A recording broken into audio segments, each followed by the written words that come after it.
When Alaric uttered the words, "I like you," with such earnestness, I was so startled that I practically leaped out of the bed.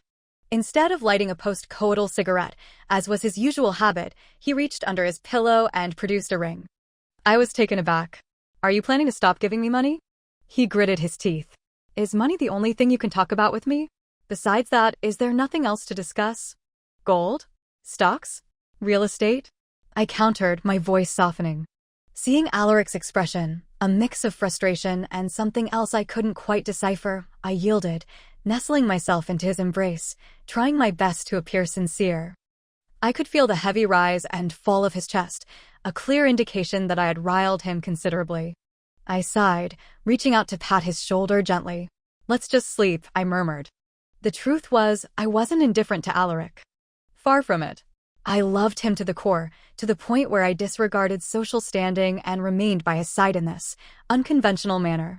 The first time we met, when Alaric looked at me with those incredibly soulful, almond-shaped eyes, I knew I was lost. He had a charming twinkle that hinted at a playful nature, but the depth in his gaze suggested something far more profound. He was handsome, wealthy, possessing all the capital necessary to control the game of emotions. He held all the cards. And I was just an ordinary person, striving to provide a better life for myself and my family. I had worked tirelessly, clawing my way up from nothing, and I wasn't about to let someone like him, however captivating, derail my hard-won progress. The best I could do was to seize the moment, to be true to my own feelings while they lasted. Honestly, I didn't feel like I was losing out. After all, I was sleeping with my personal god, and he was exceptionally generous. He showered me with gifts, took me on lavish trips, and introduced me to a world I could only have dreamed of. But I was acutely aware that we belonged to different worlds, that a lasting relationship was an impossibility. Therefore, I didn't believe a single word of his professed like. When I woke again, Alaric was already dressing, preparing to leave as usual. It was as if the previous night's declaration had never happened. He moved with a practiced grace, the muscles in his back rippling beneath the fabric of his shirt. Taking advantage of the rare opportunity to admire his sculpted physique, I lay languidly in bed, unwilling to move. The morning light, filtering through the sheer curtains, cast a golden glow on his skin. Objectively speaking, Alaric truly possessed the qualities that could make a woman fall head over heels, regardless of the consequences. He was a force of nature, a captivating storm that swept you away before you even realized you were caught in its current. But I thought of the women who had fallen deeper, who had withered away, becoming, only to be discarded in the end. Those women, consumed by their emotions, had lost themselves in the whirlwind of his charm. By being so upfront about my ambition, my love for the material security he offered, I had, ironically, maintained a longer-lasting connection with him. My frankness, my refusal to pretend to be anything other than what I was, seemed to have kept him intrigued. It was a dark, twisted kind of humor. Alaric gave me a good morning kiss, a brief, fleeting touch of his lips against mine. My gaze fell upon the ring, still lying abandoned on the pillow. "What are you going to do with it?" I asked. He was answering a call, his attention already divided. "Keep it if you want," he said offhandedly. "Give it away if you don't. It's not worth much." My body stiffened, but he didn't notice. He was already striding out of the room, his long legs carrying him away with an air of effortless power. I should have known. In this game of emotions, the one who cared more was destined to lose. This was just a play, something temporary. I patted my cheeks, trying to shake myself out of my reverie, then quickly got out of bed and rushed to the office.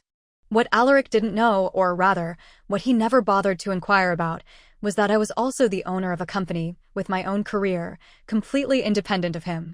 My ambition burned just as brightly as his, though on a different scale. However, the scale of my company was not something that a scion of fortune like him would even consider. The company's profits were substantial, and my advisor, Jeffrey, excitedly informed me that we could open a branch office in another city. He had that glint in his eye, the one that came with the thrill of expansion, of reaching new heights. Everyone was filled with enthusiasm, and we became engrossed in the preparations. Later that evening, I received a call from one of Alaric's friends, a man named Percival. He chuckled on the other end, calling me sister-in-law, and informed me that Alaric was drunk and that I should pick him up at The Shadow, a high-end private club. I dropped everything and rushed over. The Shadow was a members-only establishment, a regular haunt for wealthy heirs like them. As I approached the entrance, I could hear voices emanating from within. Someone was urging Alaric, "I've already called Genevieve. She'll be here soon to take you home." Another voice chimed in. If Alaric hadn't lost that bet yesterday and confessed to her, only to be rejected, he wouldn't have had to drink so much as a penalty. "Genevieve only cares about money," a third voice sneered. "I can't believe you guys thought of this." Their words were laced with disdain. My hand, resting on the doorknob, suddenly froze. They were talking about a bet. Alaric had confessed to me because he had lost a bet. In that instant, a wave of bitterness washed over me. It was a cold, stinging sensation that spread through my chest, leaving me numb. Hadn't I known this all along? But knowing was one thing, hearing it spoken aloud was another matter entirely. It was a punch to the gut, a confirmation of my deepest fears. I took a deep breath, suppressing all my emotions, forcing my expression into a semblance of normalcy. Just as I was about to push the door open, it swung inward, revealing a man who stared at me, face to face. He gave an awkward smile. "Genevieve, you're here? When did you arrive?" It was Percival, the one who had called. A sudden silence fell over the room. Of course, speaking ill of someone and then being caught red-handed would make anyone uncomfortable. I glanced at them.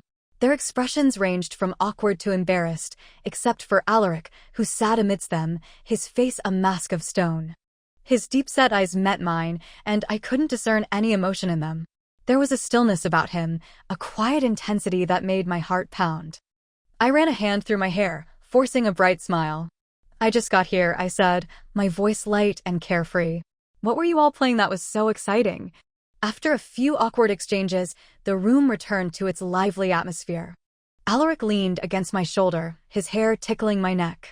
It was a familiar sensation, one that usually brought me comfort, but tonight it felt different. Once we were in the car, as I was about to start the engine, I heard his calm voice. "You heard what they said, didn't you?" I started the car, feigning confusion.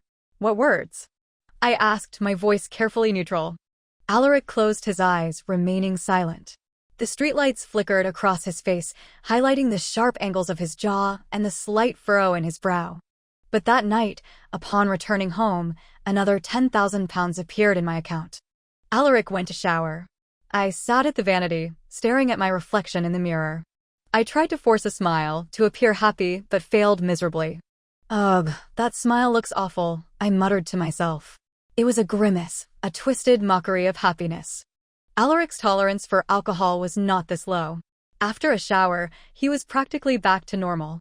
That night, he was particularly intense, to the point where I felt like I was dying several times, only to be pulled back to my senses by him. It was a raw, almost desperate energy that emanated from him, a stark contrast to his usual controlled demeanor.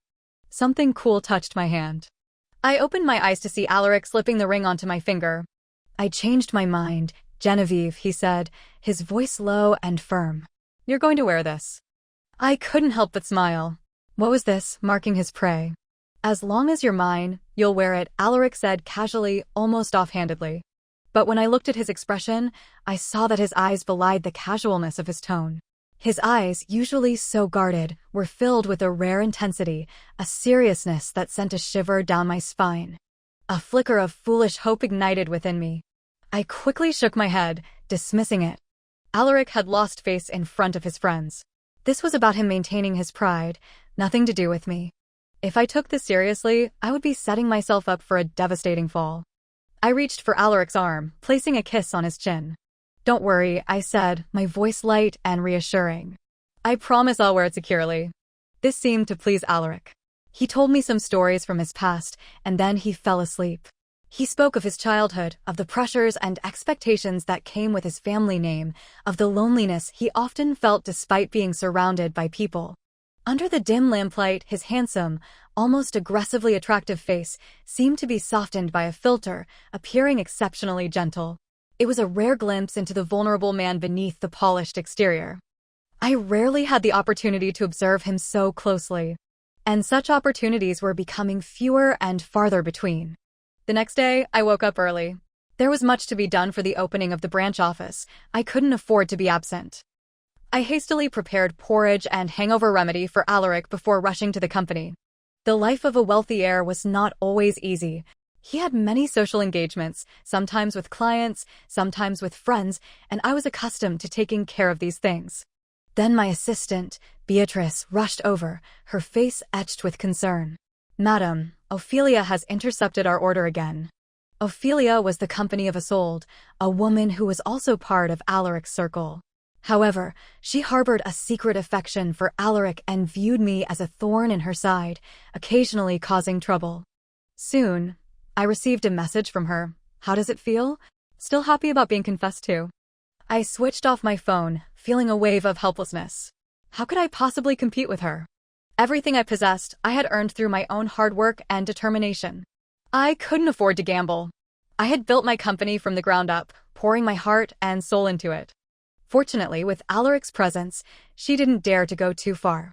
His unspoken influence provided a shield, a deterrent against her more malicious schemes. But if I were to leave Alaric in the future, I would still need to survive. I began to contemplate my future. I looked at Jeffrey, my advisor, with a serious expression. "What if we relocate the head office to another city?" "Madam, are you serious?" Jeffrey frowned, beginning to calculate. "It's not impossible, but it would take some time." He ran the numbers, his brow furrowed in concentration. I pressed my temples. "As soon as possible," I urged. He opened his mouth as if to say something, but ultimately remained silent, sighing. He knew the sacrifices I had made, the risks I had taken. He knew, of course. I also knew. My current state with Alaric wouldn't last much longer. I needed to secure a safety net. I went to visit my mother, Guinevere, at the nursing home. I had placed her there, sacrificing my own comfort to ensure she received the best possible care. For some reason, Alaric insisted on accompanying me this time. He usually found traveling troublesome, but he had changed his tune. I playfully teased him about it. Alaric pinched my cheek. "You're mine," he said, his voice possessive. "It's only natural that I treat you well." I didn't respond. Halfway there, he suddenly spoke. "I know about your company," he said. "Isolde won't be causing you any more trouble. If you need more money, just tell me. It's fine to run a company for fun, to pass the time." I hummed in agreement, a smile playing on my lips. So, Alaric believed that I had used the money he gave me to start the company. He thought I was a dilettante, playing at business. But what he didn't know was that I had deposited all the money he had given me into a separate account, untouched. It was my escape fund, my insurance policy for the inevitable day when our arrangement ended. There was no need to explain. He wouldn't care about the money, and explaining would only seem affected. We passed through the country roads of the suburbs, and soon we arrived at the nursing home. After learning that my mother resided here, Alaric had made a generous donation to the facility. Therefore, he was greeted with an enthusiastic welcome from the director. Seeing the commotion, I leisurely made my way to my mother's room. It was quiet, with no one to disturb us. "Am I a burden to you, child?" Guinevere asked, looking at the hustle and bustle outside, tightly gripping my hand. She was my mother. She knew I loved Alaric. She also knew that I was a moth drawn to a flame. "What are you talking about? We were never meant to be, anyway. I'm earning every day I spend with him, and when the day comes to leave, I won't have any regrets." I spoke with a forced cheerfulness, trying to reassure both her and myself. I peeled an apple for my mother, hesitating before asking, "You might have to move from here in a while, is that okay?" "I've lived a long life, child. I'm fine with anything." "You decide," she replied, her voice frail but resolute. Hearing my mother's words, I felt a sense of relief. Then, I bypassed the front yard and went to see Aunt Agatha, who managed the records. I completed the departure procedures, asking her to keep it confidential, and she agreed. I went out to find Alaric. He was always the most conspicuous one in the crowd. He stood tall and confident, his presence commanding attention. I simply watched him, and soon he beckoned me over, his smile radiant and captivating. I loved him so much in that moment. I rushed into his embrace, and he held me close. "I still have a game to play with the director and the others," he said. "Let's stay here tonight, shall we?" "Sounds good," I replied, hooking my hand around his, feeling the warmth of his palm. That night, we lay on the rooftop, gazing at the stars. Alaric told me stories of his childhood. He said he had never seen such a clear sky, such bright stars.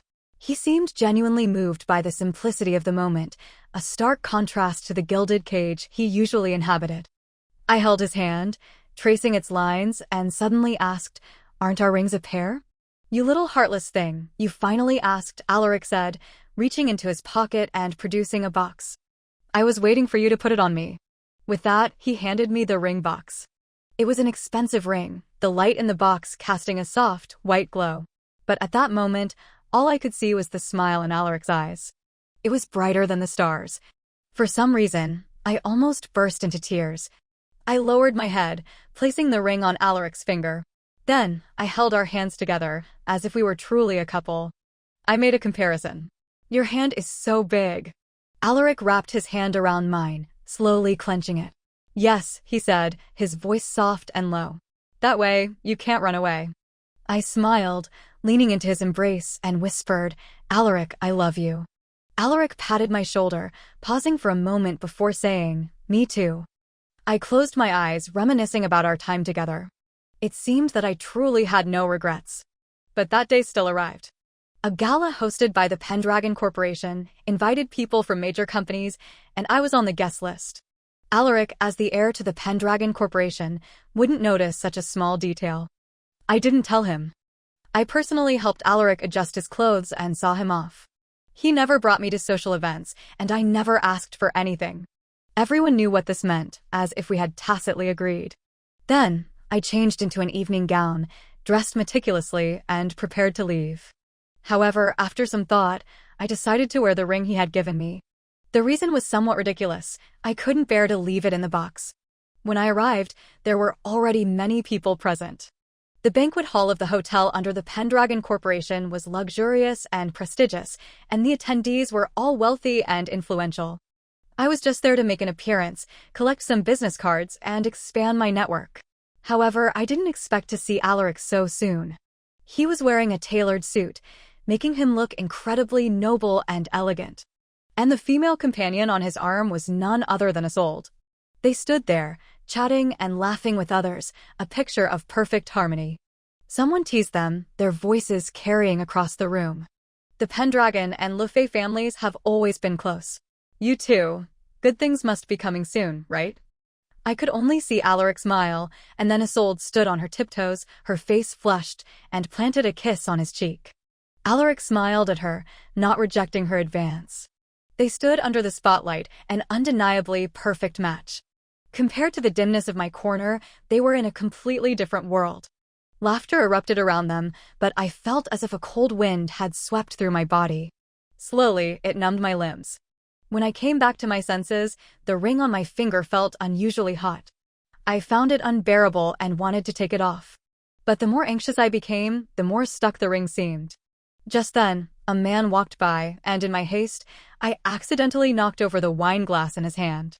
I lowered my head and apologized, my voice unknowingly tinged with a sob.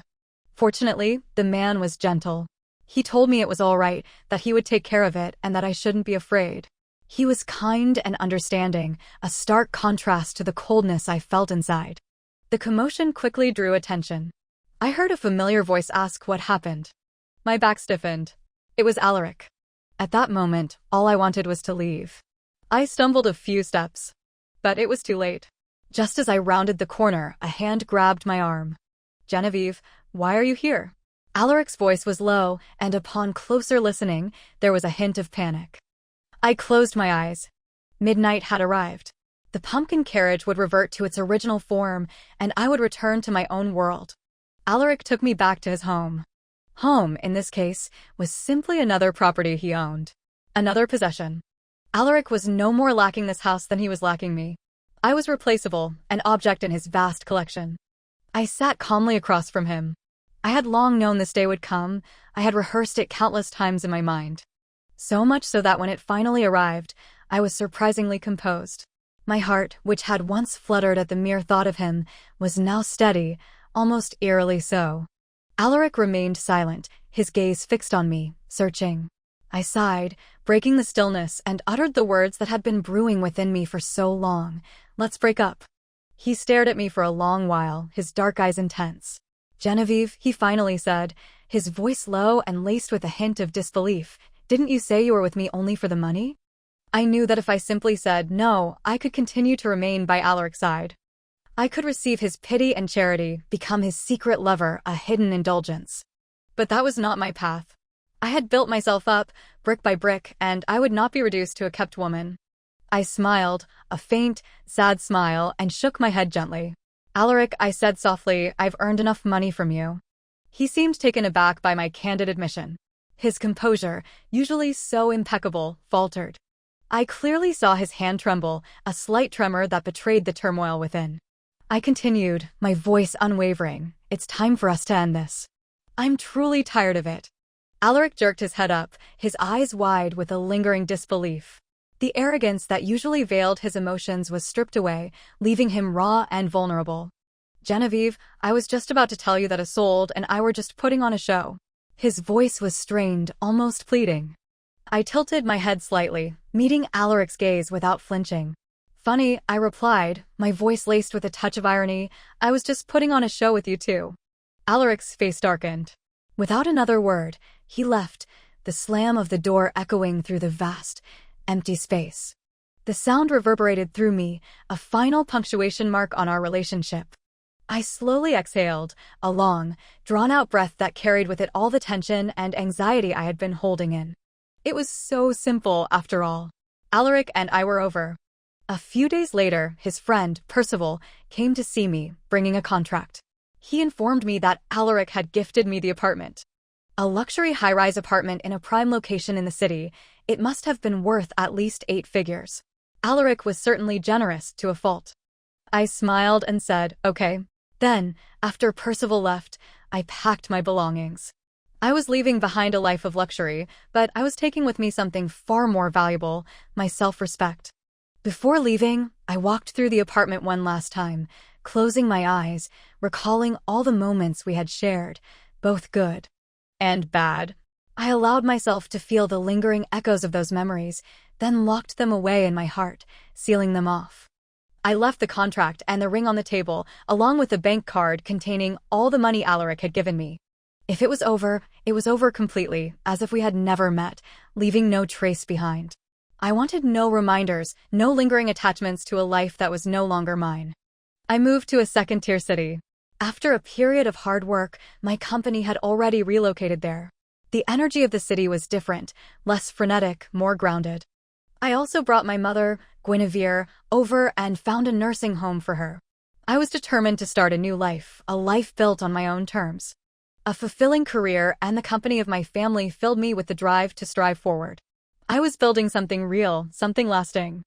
I had left that world that didn't belong to me, blocking out their news, and found myself able to enjoy life with a more peaceful heart. I was free from the gilded cage, free to breathe, to grow, to become the woman I was meant to be. I thought Alaric wouldn't look for me again. It would be too easy for him to find a woman more obedient than me. But one evening, I still saw a call from Alaric. I watched the phone screen gradually dim, ultimately not answering the call. I couldn't go back. I wouldn't. I shook my head, pushing away the slightest wavering in my heart. If I indulged in it again, I would be completely unable to extricate myself. But I didn't expect our encounter to be so sudden.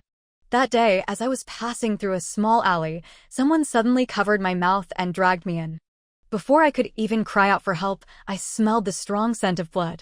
The person's hands soon loosened due to exhaustion. Just as I was about to quickly leave, I heard a weak call. Jean. This voice was hidden deep in my memory. I could never forget it. I turned around abruptly, looking at the battered man on the ground. Alaric, what happened to you? I helped him up. My heart pounded in my chest, a mixture of fear and a strange, unwelcome familiarity.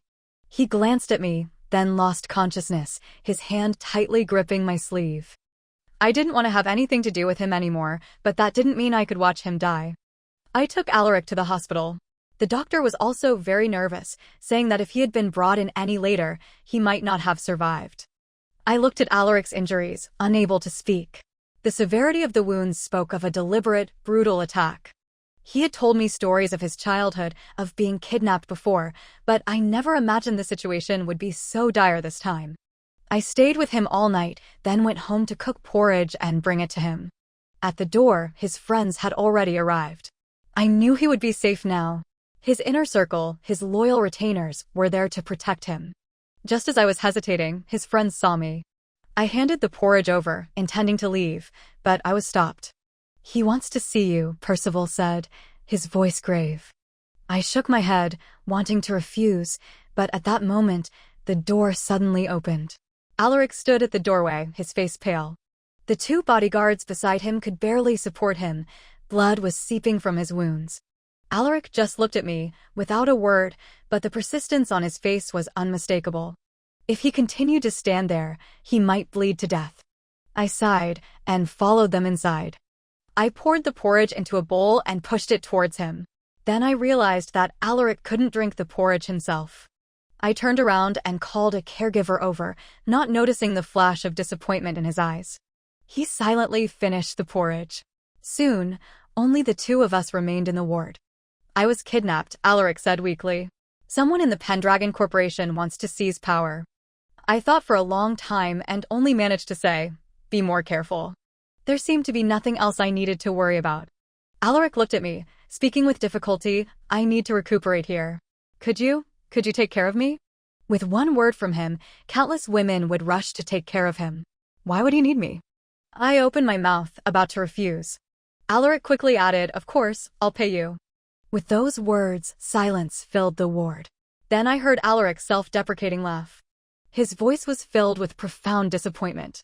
"Genevieve, I know you don't lack money, otherwise you wouldn't have left those things behind." I was stunned. He had gone back? This was truly beyond my expectations. With Alaric's arrogance, I thought that after provoking him, he would never return. "I just find it ridiculous that I didn't know you started your company on your own, and foolishly thought you used my money." Alaric closed his eyes. I could see the veins on his neck. He seemed to be enduring something. "And I don't know if you were laughing at me in your heart when you heard those words, laughing at me for being a conceited fool. Genevieve, you're a liar." I saw Alaric's eyes redden. His voice trembled, as if carrying endless pain. "You made me think you were with me just for the money. You lied to me that you had no feelings for me, but the truth is clearly not like that." He murmured, "It's clearly not like that." His pained expression made me feel incredibly unfamiliar. "You believed we wouldn't have a future, so you never spent my money. You drew a clear line between us. But Genevieve, you said you loved me. Did your love have even an ounce of trust in me?" After he finished speaking, the ward fell into silence. I suddenly felt a bit ridiculous. Alaric looked at me painfully, carrying the confusion and grievance of this period. I said softly, "Do you remember that day at the Shadow, when I picked you up to go home, you asked me a question?" Alaric remembered. He suddenly stiffened, looking at me in disbelief. "You asked if I heard. Now I'll answer you. I heard." I looked at Alaric's still handsome face and slowly said, "Your only confession to me, the first time you gave me a ring, was because you lost a bet with others. When I appeared at your social gathering, I saw another woman kissing you. How could you expect me to believe you, Alaric?" I said softly, "My company, my preferences, my family, my friends, you know nothing about them, and you don't want to know, because they are all unimportant to you." Alaric raised his hand to cover his eyes, but I clearly saw moisture between his fingers. I could feel that he was truly sad, and at this moment, he truly loved me. But how long would the freshness of this love last? I had always been clear-headed, and now that I had spoken out, I was calmer than I had expected. Looking at Alaric, I thought I could finally be relieved. Alaric seemed unable to bear it, burying his face in his hands. I stood up and turned to leave. A faint sob echoed from the ward. This time, no one stopped me. I owed Alaric nothing. After that, I never set foot in the hospital again. Instead, his friends often appeared, just because Alaric wanted to drink that bowl of porridge. I was so bothered at the company that I cooked the porridge and handed it over to them, just for some peace. Suddenly one day, they came to say goodbye, saying that Alaric's injuries had mostly healed and he was going back. I breathed a sigh of relief and bid them farewell. I thought this would be the final ending between us, but a few months later, when I came to the conference room to meet a client, I was stunned. The man sitting in the chair, smiling at me, that elegant and noble man, wasn't it Alaric? A faint scar remained on his brow bone, but the last bit of immaturity had faded, making him appear more composed. I had heard a little about Alaric's situation. It was said that after he returned, he dealt with those people with ruthless methods, firmly securing his position as the heir to the Pendragon Corporation. I gathered my thoughts and sat across from him. Originally, I thought that with the entanglement between Alaric and me, he would be difficult, and this business deal might likely fail. But I didn't expect it to be so easy to negotiate. He basically conceded on everything. He just looked at me gently, saying, "Okay," to everything I said. Eventually, everyone in the company noticed something was amiss. During the mid-session break, they came to inquire about the situation. I was feeling annoyed and sent them all away. I came to the conference room alone, and Alaric was waiting inside. "What do you mean by this?" I asked, my voice cool and professional. Alaric's elegantly boned hand rested on the table. "Nothing," he said, his voice surprisingly soft. "I'm here to repay a debt." "I don't need it, and you don't owe me anything," I said. He suddenly stood up, casting a small shadow over me. "I need to," he insisted. Alaric grabbed my arm. His Adam's apple bobbed as he swallowed, clearly very nervous. "Genevieve, the Pendragon Corporation is in my hands now. There will be no obstacles between us. Can you come back to me?" I looked at his tightly pursed lips and his unwavering eyes. I believed that he truly wanted me to return to him. But belated affection is cheaper than grass, and I no longer needed it. I smiled slightly and took a step back. "What happens with the Pendragon Corporation is your business. Right now, I only want to make money." I saw Alaric's face turn pale, with a hint of helplessness. I removed his arm. Just then, the lunch break ended, and the employees gradually entered. I had never seen Alaric like this before. His eyes were terrifyingly empty, as if someone had stolen all the color from them. I lowered my head, adjusting my emotions. When I looked up again, I was the calm Genevieve once more. "Let the meeting continue," I announced, my voice businesslike and devoid of any personal emotion. The deal was successful, but after some hesitation, I decided against collaborating with Alaric. The look in his eyes was too unnerving. I couldn't risk my career to play some love game with him. I couldn't afford it. So I planned to find the manager and refuse the collaboration after seeing Alaric off. But to my surprise, as I was escorting Alaric out the door, I encountered Isolde, who had come chasing after him. After not seeing her for so long, she looked somewhat. The arrogance was gone from her face, and her makeup and clothes were not as refined. She tightly clutched a bag. When she saw me accompanying Alaric down, her expression instantly changed. "You really came to see her," she cried, her voice filled with a desperate, frantic energy. "Even after she left, you still chased after her." Isolde was shouting hysterically. Alaric frowned and said coldly, "Since when do I need to report my actions to you?" Her state was very unstable. Fearing something might happen, I signaled for the security guards to come over quickly. But even that was too late. Isolde suddenly pulled a dagger from her bag and lunged at me. "Genevieve, go to hell. Go to hell." I gasped, intending to dodge, but my heel twisted and I couldn't move. I closed my eyes, waiting for the inevitable pain. But I felt myself being enveloped by someone. The next second, I heard a muffled groan. I opened my eyes abruptly and caught Alaric, who was falling onto me. He clutched his abdomen. I checked and found no blood until he pulled a pierced box from his pocket. I was all too familiar with it. It was the ring box. Alaric and I looked at each other. His eyes were dark and deep, and I clearly saw my own reflection. I couldn't bear his gaze. I looked away. At that moment, the security guards finally subdued Isolde. Alaric seemed to have thought of something. He held me, a sudden glimmer of light flashing in his eyes. "Genevieve, do you believe in fate?" I pulled my hand away. "Mr. Pendragon, I only believe in human agency." I looked at Alaric quietly, witnessing the light in his eyes extinguish, returning to darkness. Alaric left, his spirit crushed. When I returned to the office, I received a call from my mother. She said cautiously, "Genevieve, that young man Auntie Chin next door introduced you to last time. Do you want to meet him? He has a stable job and is a good person." I looked at the clear sky outside the window. Spring was coming. It was indeed a suitable season for love. After I left, my mother never mentioned Alaric, but I knew she understood all my struggles and sorrows. She asked again, "If you don't like this one, should we try another?" I came back to my senses and quickly said, "He sounds good. I'll arrange to meet him." "Oh, he happens to be passing by your company. You can see him if you go downstairs." I smiled and agreed. Hearing my mother's relieved laughter, my heart also relaxed. This wasn't bad. At least everyone could be at peace. I went downstairs. The sun shone warmly on my body. The weather was perfect. Not far away, a man was looking at me, wearing a well-tailored suit, his posture upright. I suddenly remembered, you're the one I bumped into at the Pendragon Corporation's gala. He smiled slightly, his smile as radiant as the sunlight. It's you. What a coincidence. I couldn't help but smile too. Yes, what a coincidence. I inadvertently turned around and saw Alaric, who had returned. His face was as pale as paper. With a gust of wind, he seemed unable to stand steady. I lowered my eyes and went upstairs with this man. When I looked back again, Alaric was gone. After Alaric returned, he sent a new representative, who strictly followed the procedures, making the negotiations very difficult. But this also relieved me. I believed that with our strength, we could secure this deal. Our collaboration with the Pendragon Corporation was ultimately successful. This cooperation directly brought my company some fame in the industry. I had a larger stage and new plans. I wanted to start a charitable endeavor, beginning with investing in the nursing home where my mother resided. I became incredibly busy, to the point where even my confirmed boyfriend rarely saw me. However, he fully supported my career, which put my mind at ease. There was nothing better than this stability. After that, I never saw Alaric again.